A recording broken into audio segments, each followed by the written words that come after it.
In 2025, Russia continues its war against Ukraine, pouring billions into its military as financial reserves shrink. At the same time, the government is raising taxes, and major companies like Aeroflot are struggling to stay afloat. In an interview with Glavred, economist Vitaliy Shapran outlined why Russia's reserves are effectively exhausted, how OPEC plus sanctions could deepen the oil crisis, and why many Russians are hiding income from the state.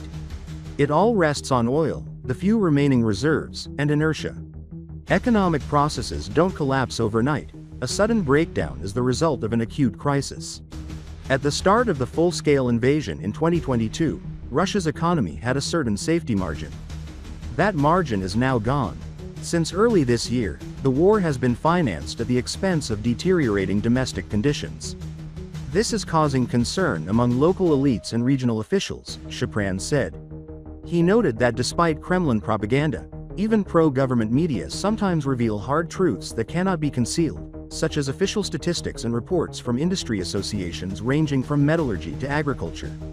When I hear upbeat statements like tax revenues are growing, I know this is achieved by cherry-picking isolated positive data from an overall negative trend, he added. Shapran pointed out that in June, Russia failed to collect even 500 billion rubles from its oil and gas resource tax, with about 90% coming from oil. Prices for Russian crude rose to around $60 per barrel, yet revenues in rubles, with the exchange rate relatively stable, showed no growth. Addressing the real size of Russia's budget deficit, Shapran explained. Officially it's minus 3.8 trillion rubles, but the hidden deficit is larger. For example, just recently, Kuzbass borrowed up to 10 billion rubles from Sovcombank and Sberbank. By law, they should have applied to the federal government for a budget loan at 3.5%, which would count toward the deficit. But by borrowing from state or commercial banks, it doesn't show up in federal deficit figures. Banks simply cover the shortfall. This tactic, he said, is used across Russia, with Kuzbass merely being a public example.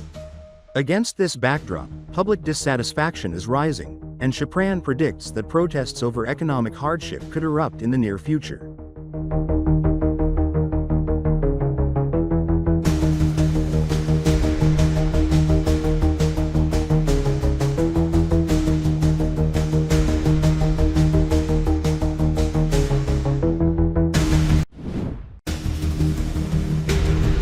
The General Staff of Ukraine recently announced that Ukrainian forces had liberated Basalivka from Russian troops. However, a Russian Z channel linked to the northern group of forces denied this claim. At the same time, a Russian war correspondent reported advances by the Russian armed forces near Konstantinovka. Analysts from the Institute for the Study of War also issued an assessment of the situation in the Sumy region. On August 9 to 10, Russian forces attacked Ukrainian positions in the Basalivka and Unikovka areas, with Ukrainian units launching counterattacks in the same sectors. One Russian military blogger admitted that elements of the 51st Airborne Regiment had been partially encircled by Ukrainian troops near Sadkov, causing panic and communication breakdowns. In some cases, Russian soldiers reportedly could not distinguish between their own troops and Ukrainian forces. To stabilize the front, the Kremlin deployed a battalion from the 810th Marine Brigade to the Kondratovka-Andreevka area. Earlier reports indicated that Russia's 234th Airborne Regiment had suffered heavy losses in fighting near Unikovka. Even pro-Russian sources acknowledged the severity of the situation in the Sumy direction, with the Northern Channel confirming that the regiment was in a critical state after sustained combat. Previously, the same outlet reported that Ukrainian troops had breached the defenses of the 104th Airborne Regiment in Unikovka. The 234th Regiment was then sent to reinforce the sector, but its attempt to reclaim lost positions failed. By August 8, the situation had worsened further. A Russian Z channel admitted that events in Unikovka had unfolded far less favorably than hoped. The 234th Airborne Assault Regiment, worn down by days of fighting, had been heavily depleted and was likely to be withdrawn for rest and reorganization. Supply routes were blocked, and several Russian units were encircled in the southern part of the area. Attempts to break the encirclement came under intense Ukrainian fire. The situation is critical. Either we break through a corridor and hold the bridgehead, or we risk losing the stronghold entirely. The question now is who will dictate terms on this section of the front tomorrow, the Russian source wrote.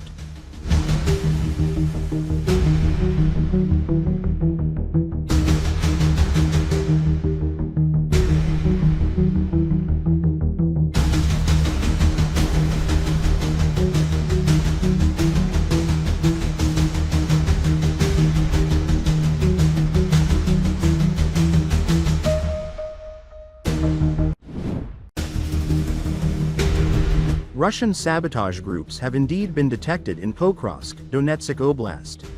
Of roughly 150 enemy troops sent toward the city, only about 30 managed to reach it, according to analysts from the Deep State project.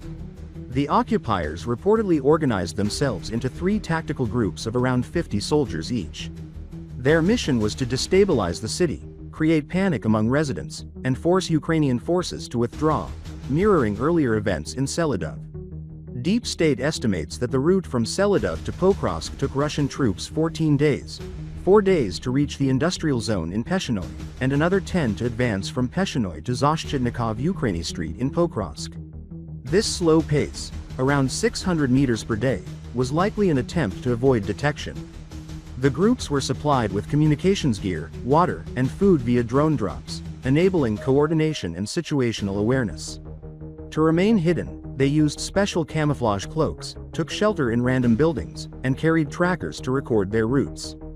Deep State reports that around 120 of the 150 soldiers were killed, many by Ukrainian aerial attacks. Some may have survived after being wounded. The remaining saboteurs began operations in Pokrovsk on July 19, but Ukrainian forces have been hunting them ever since. Another portion of the group reportedly surrendered this week. While the mission created many difficulties for Ukraine's defense forces, analysts stress that any plan expecting an 80% casualty rate before reaching the objective cannot be called successful. On August 9, Viktor Tregobov, a representative of the OSGV Dnipro, described the situation in the Pokrovsk sector as the most challenging in the past year, adding that it is more difficult now than at any previous time, due to the Russians throwing in a huge crowd of people. Earlier, Ukraine's commander-in-chief Alexander Syrsky called the situation in Pokrovsk threatening, noting that powerful Russian formations are currently concentrated there. Meanwhile, Russian occupation forces have begun a major transfer of troops and equipment to the Zaporizhia direction. According to Petro Andriushenko, head of the Center for the Study of the Occupation, more than 30 trucks carrying ammunition, tanks, and fuel tankers were spotted, along with 25 lowboys hauling tanks and other armored vehicles.